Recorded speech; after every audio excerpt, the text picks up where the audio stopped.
백향목이라고 하는 것은 건축 자재로서는 가장 좋은 제목이죠. 그런데 이스라엘에는 이 백향목이 없고요. 두로라는 나라가 있습니다.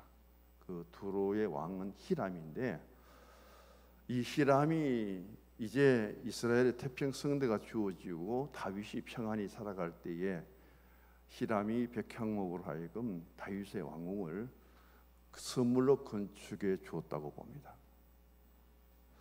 그래서 다윗은 이제 비로소 인생의 삶 속에서 평안이 무엇인가, 평강이 무엇인가 하는 것을 비로소 경험하며 살게 되죠. 다윗의 일생을 돌아보면 그에게 평안한 날이 언제 있었겠는가 한번 추적해 보셔도 좋을 거예요. 그는 어릴 적에 주어진 일은 목동이죠. 양을 치는 목동이었고, 그가 사무엘을 통해서 기름을 받은 이후에 다윗의 거처는 바로 사울 왕의 곁에서 있습니다. 그리고 시종을 들죠. 그러던 그에게 사무엘의 기름 부음을 통해서 주의 영이 임하셨는데, 그 영의 임하심을 특별히 이 다윗을 통해서 직접 하나님 영이 내게 임재하였다는 것을 다윗을 하여금 체험하도록 하나님이 일깨워줍니다. 두 가지 사건이에요.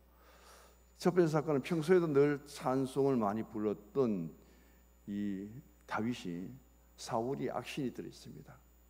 정신분열이 일어나서 자기의 정체성을 완전히 상실한 가운데 있을 때에 이 다윗이 수금을 타면서 찬양을 하죠. 그러니까 사울에게 가득 차 있었던 악한 귀신이 악령이 떠나갑니다. 그걸 통해서 어린 다윗의 마음속에, 그리고 자신의 신앙 속에 하나님의 영이 임재했다는 것을 그는 자기 스스로 깨닫게 될 겁니다. 그보다 더 위대한 사건은 이제 다윗을 하여금 베들레헴 골짜기에서 양을 치는 자리에 있어서는 안 되는 거죠. 그래서 이 다윗에게 어떻게 예루살렘의 도성에서, 그리고 그곳의 왕족뿐 아니라 신앙의 지도자, 대제사장들과 서기관, 그런 사람들이 많이 있는데 어떻게 이 다윗을 알릴 수 있는 방법이 있을까?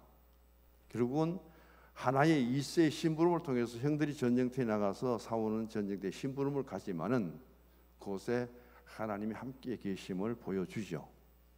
그래서 이스라엘 백성들의 어느 군대도, 어느 군사도 일어서서 블레셋의 장수인 골리앗과 맞설 수 있는 상대가 없습니다.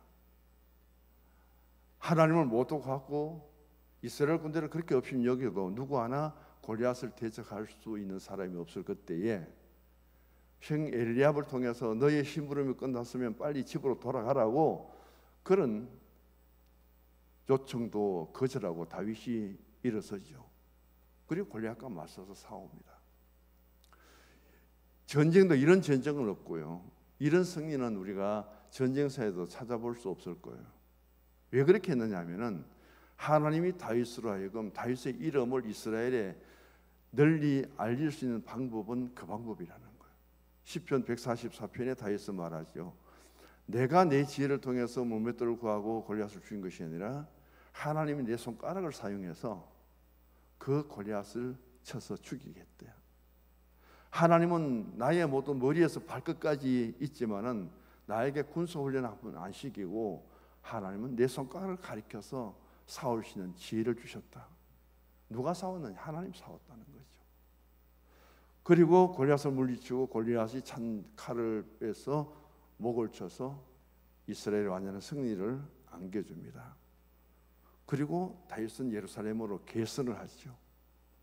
이제까지 그가 있었던 곳은 바로 베들레헴 산골에서 양치기입니다. 직업 중에 가장 천한 직업이죠. 그런 그가 이제 예루살렘에 입성하게 될 때에 수없이 많은 처녀들이 나오고 백성들이 나와서 찬송을 합니다. 칭송을 합니다. 사울은 천천히인데 다윗은 만만이라고. 100만 대 1억입니다. 100배나 더 다윗의 칭송이 높아요. 거기서부터 사울의 시기를 받습니다. 그때 사울은 다윗이라는 저 아이가 도대체 누구냐 궁금했죠. 그래서 불러다가 너는 누구의 아들이냐. 처음에는 아주 가볍게 봅니다. 나사렛에서 예수님이 아주 시골에서 무슨 선한 것이 나겠느냐 그런 핀잔을 받은 것처럼 베들레헴의 하나의 이름도 없는 직업인 그 목동의 아들, 그도 8째 다윗이 무슨 대단한 사람이 되겠느냐 무시해버리는 것과 마찬가지죠. 그런 가운데 다윗은 그때부터 사울로부터 쫓기게 됩니다.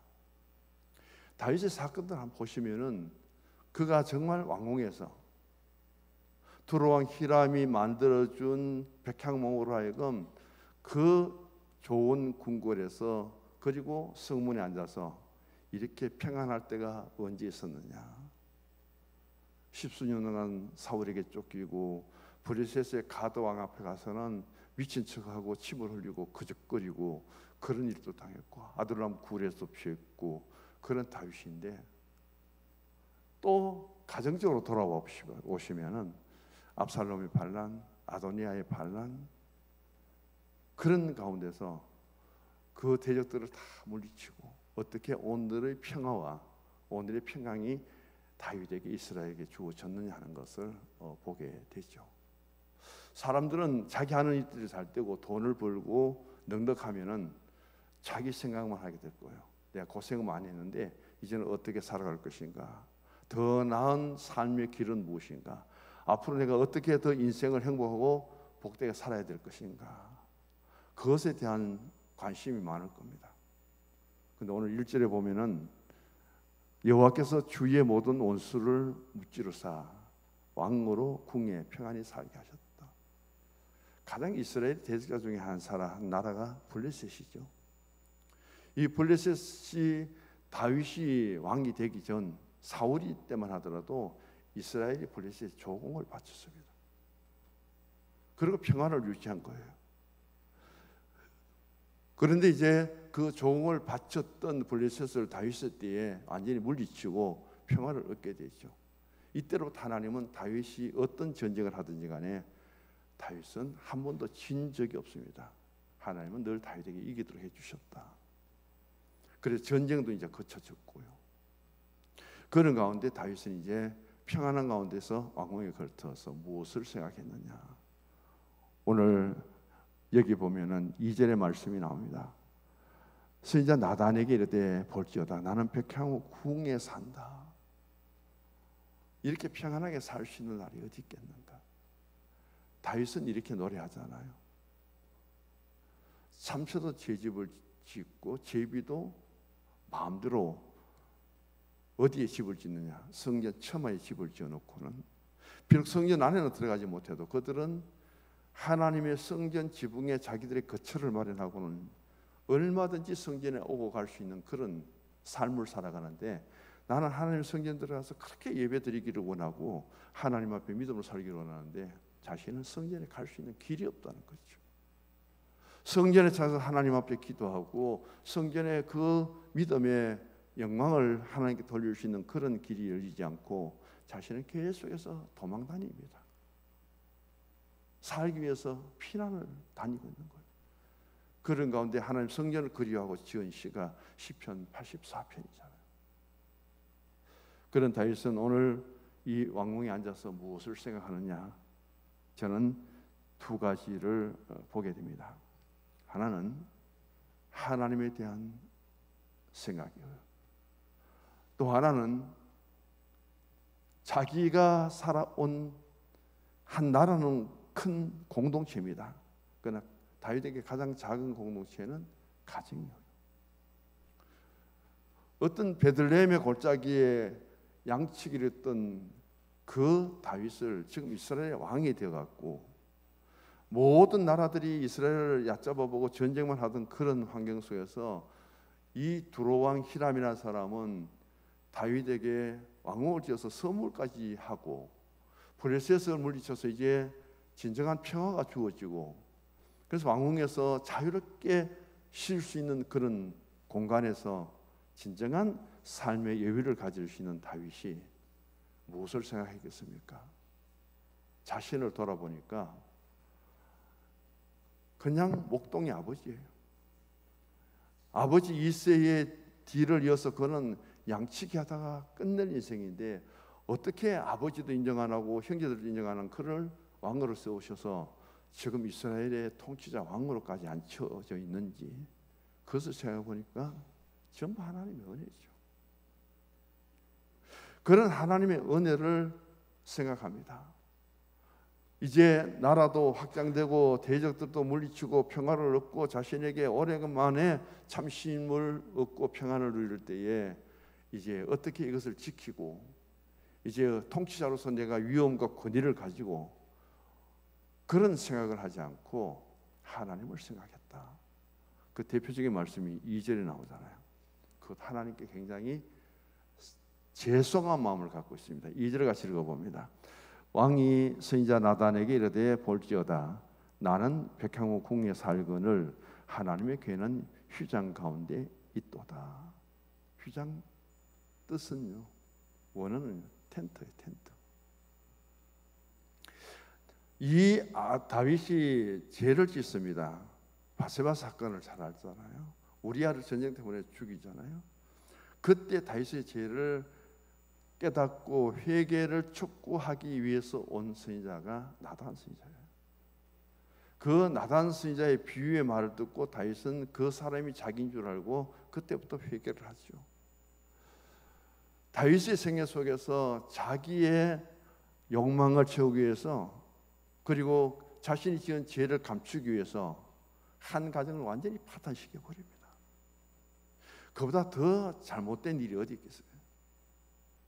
그때 자신에게 찾아와서 다윗의 죄를 직시했던 나단 선지자가 이 왕에게 옵니다. 그리고 2절 말씀을 통해서 보면은 다윗이 나단을 불렀어요. 그러면서 말합니다. 나는 백향궁에 살고 있는데 지금 이렇게 평안을 누리고 내게 쉴 수 있는 공간을 주신 그분이 하나님인데, 하나님의 임재를 뜻한 밖에는 휘장 가운데 있다. 텐트 가운데 있다. 나는 너무 화려하고 편한 가운데 사는데 하나님이 모신 곳이 텐트 속에 있다니 말이 되느냐. 그걸 지금 말씀하고 있습니다. 그 말 속에는 다윗은 하나님께 지금 굉장히 죄송한 마음을 갖고 있지요. 우리가 잘 때고 형통할 때는 감사뿐 아니라 오늘의 내가 있기까지 하나님 베풀어 주신 은혜가 있고요, 하나님 나를 도와주신 에베네셀의 도움이 있고, 그런 하나님께 내게 영적으로 삶 속에 평화를 주셨다면은 고요한 시간에 앉아서 내게 은혜 베푸시고 도와주시고 인도하신 하나님을 생각할 수 있는 우리의 신앙과 마음가짐이 되어야 된다는 것을 다윗을 통해서 가르쳐 주는 거예요. 그게 다윗으로 하여금 다윗에게 주어진 신앙의 아름다운 모습입니다. 다윗은 생각합니다. 오늘까지 자신의 그 지나온 여정을 돌아보면은 지금 이 자리는 자기가 앉아 있을 자리가 아니잖아요. 누가 여기까지 인도해 주시고 누가 이 자리까지 세워 주셨냐면은 하나님이잖아요. 그런 하나님 앞에 나는 세상에서 그것도 다른 나라 다른 왕으로부터 존경을 받으면서 그가 선물한 이 좋은 다윗의 왕궁에 살고 있는데, 나는 하나님을 가장 아름답게 섬겨야 될 신정정치 이스라엘의 왕인데 아직도 하나님의 법궤는 저렇게 텐트 속에 두어서 되겠느냐는 겁니다. 하나님의 임재를 뜻하는 법궤는요, 우리가 그 의미를 생각해야 되는데 이 시간 또 말씀드리면 길어지고요. 그 중에 세 가지 들어있는 것들을 간단하게 의미를 생각해 보십시오. 왜 하나님의 임재인가? 만나 한 가지가 들어있습니다. 40년 하늘 양식이에요. 누가 주신 거예요? 하나님 주신 거예요. 그들 스스로는 하나의 생활 능력도 없고 이런 양식도 구하지 못하고 강에서 줄여 죽습니다. 그런 가운데 하나님이 양식을 공급해서 생명 양식을 주셨죠. 그럼에도 불구하고 그것을 받은 이스라엘 백성들은 한 번도 하나님께 감사하지 않습니다. 한 번도 하나님께 기도드리지 않아요. 그럼에도 불구하고 패역한 백성이 목이 곧은 백성이라 하면서 하나님은 하늘 양식을 주신 거예요. 그건 십계명이잖아요. 하나님 모세를 부르셔서 이스라엘 선택된 백성이요, 애굽 땅에서 건너고 홍해를 건너서 너희들이 이제 완전히 하나님의 권속들, 하나님의 주권 속에 살아가야 될 너희들에게 하나님 백성들이 어떻게 살아가야 될 것인가, 이제 가장 기본적인 십계명을 통해서 그것을 전수해 줄 때에 그들 하나님의 법을 받으려고 준비한 것이 아니라 금송아지를 만들었잖아요. 이게 우리 하나님이라고. 하나님은 하나님 백성들을 지극히 사랑하시고, 그리고 십계명 어떻게 살아갈 것인가를 명시해서 돌비를 주시는데, 이들은 금송아지 사건을 통해서 얼마나 또 거짓말을 합니까? 그런 건 하나님 비누를 통해서 얼마나 많은 백성들이 죽어요. 또 그 다음 하나 드린 것이 아론의 상한 지팡이죠. 하나님이 세우신 그 모세에게 가장 단점이 있다면은 말을 제대로 못해요. 그는 혀가 뻣뻣하고 입도 둔해서 그가 말할 수 있는 능력이 없는 사람에게 하나님은 대변자로, 변호사로 누굴 세웠냐면 아론을 세워주셨는데, 그 아론이 모세에게 대해서 계속해서 변론을 감당하는 그 모습 보고 시기 질투가 일어나서 고라엘 땅이 반역을 일으켜나. 그리고 누가 진정한 하나님 세우신 그런 모세의 동역자인가, 그것을 확인하기 위해서 민수기 16장에 보면은 그들의 장막 곁에 12지파를 대표하는 그들에게 마른 막대기를 줍니다. 똑같이 땅에 꽂았죠. 아침에 일어나 보니까 모세의 아론의 지팡이에만 꽃이 피고 열매가 맺고 그 살아있음을 보여줍니다. 우리는 하나님 임재 법궤 속에서 무엇을 봐야 되느냐 하면, 하나님 지금도 하늘 양식을 주셔서 우리들을 지켜주고 생명을 보존해 주시는데, 그 하나님께 감사하지 않고 기도하지 않는 사람들은 그 하나님 임재 속에 자신의 모습을 돌아보라는 거예요.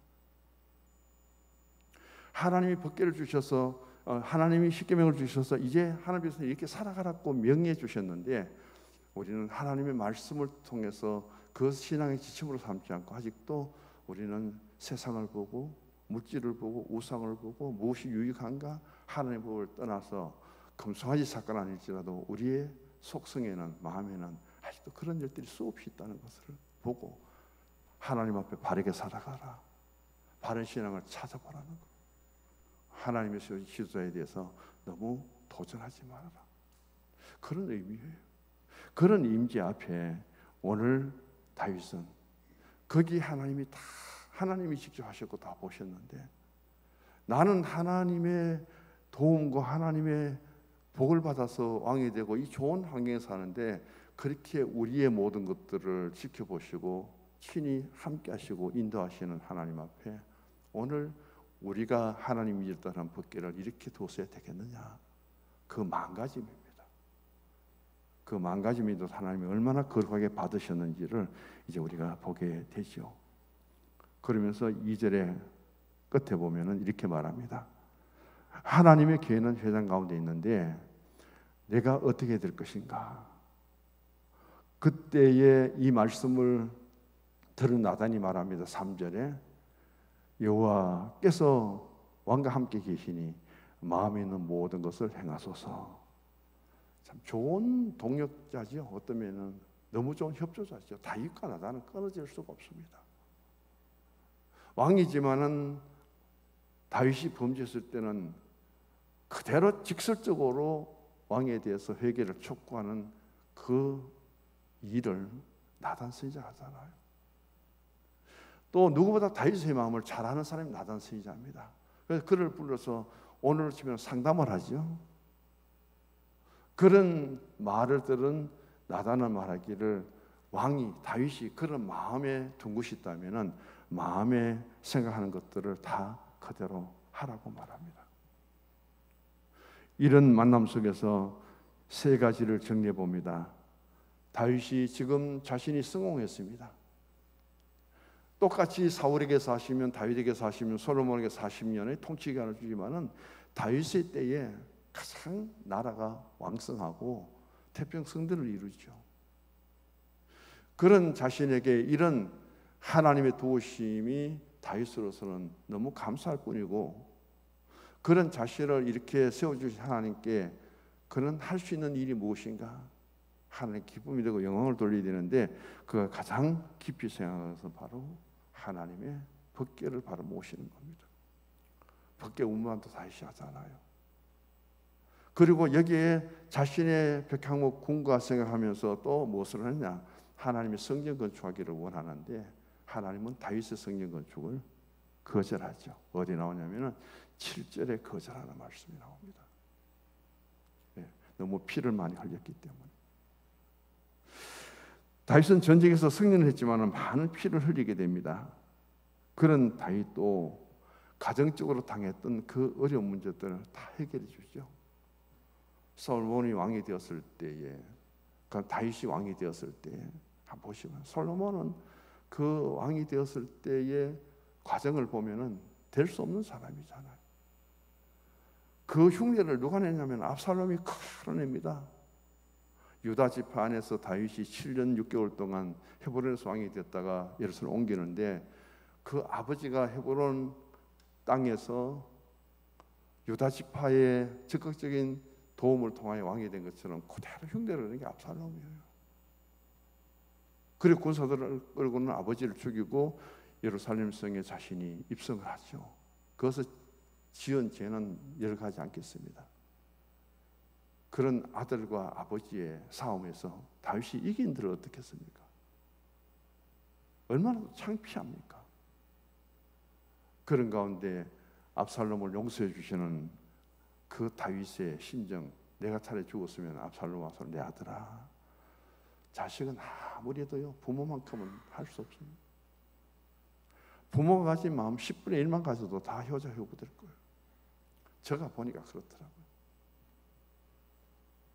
그런 다윗의 모습들을 보게 되죠. 오늘 다윗은 왕궁에서 가장 많이 생각한 것은 첫 번째 하나님입니다. 깨어지고 부서질 수밖에 없는 그런 가정의 가정사, 그런 가운데서도 다윗의 뒤를 이어서 솔로몬이 왕이 되는데, 그 왕이 될 때까지 모든 자식들이 동조했는 게 아니잖아요. 압살롬이 반란 일으키죠. 아도니아 반란 일으키죠.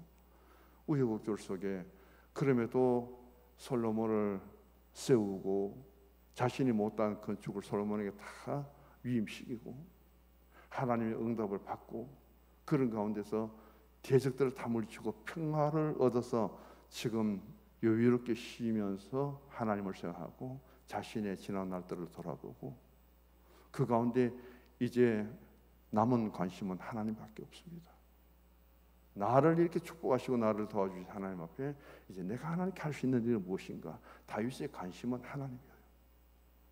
다윗이 해야 될 일도 전부 하나님에 대한 일을 지금 생각하고 있다는 것이 오늘 7장에서 보여주는 말씀이죠. 그래서 다윗은 하나님 성전 건축 못합니다. 준비를 할지라도. 그런데 그 생각 하나만큼이라도 너무 좋아서 하나님 너무 기쁘시게 받으시죠. 그래서 다윗에게 약속해 주신 말씀이 그 뒤로 이어지고 있는데 대단한 약속을 하고 있습니다. 6절과 7절에 보면은 다윗의 그런 선한 일들일지라도 하나님은 사양하죠. 그러나 다윗의 때이 아닐지라도 너의 아들을 통해서 다윗의 꿈꾼 그 성전 건축과 그의 소원은 이루어지게 된다고 약속을 합니다.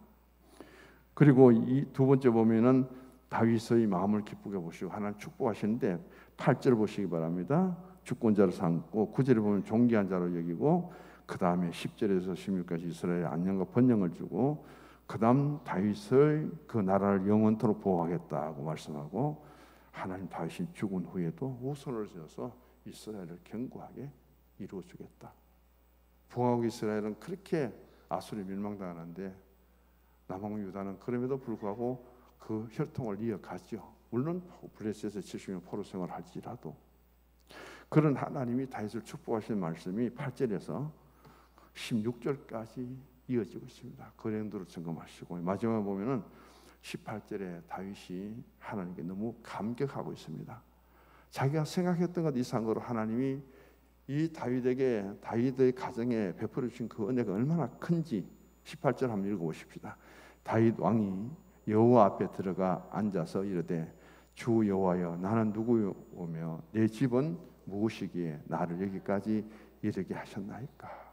먼저 가정에 대한 오늘의 자기 가정의 평안.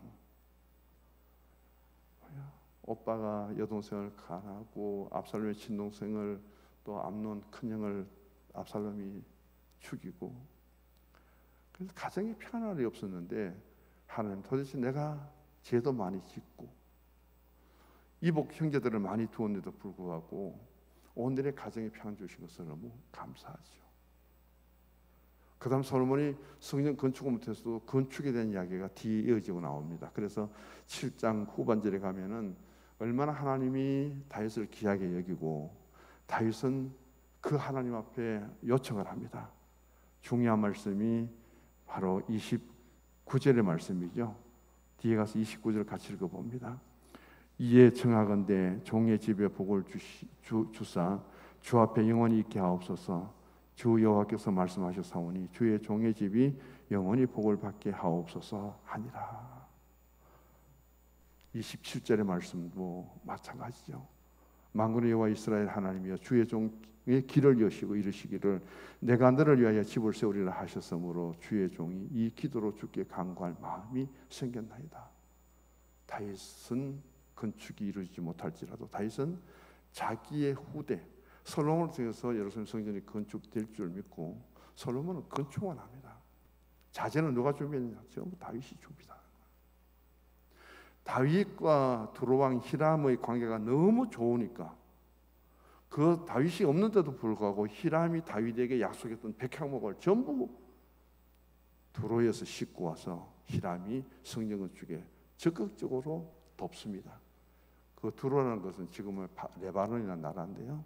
그 당시에 레바논의 두로 왕이 통치했고 그곳에 가장 좋은 백향목 목재가 있었고 솔몬과 두로 왕의 관계는 별로 드러나지 않습니다만은 다윗과의 두로 왕의 그도 이웃 나라잖아요.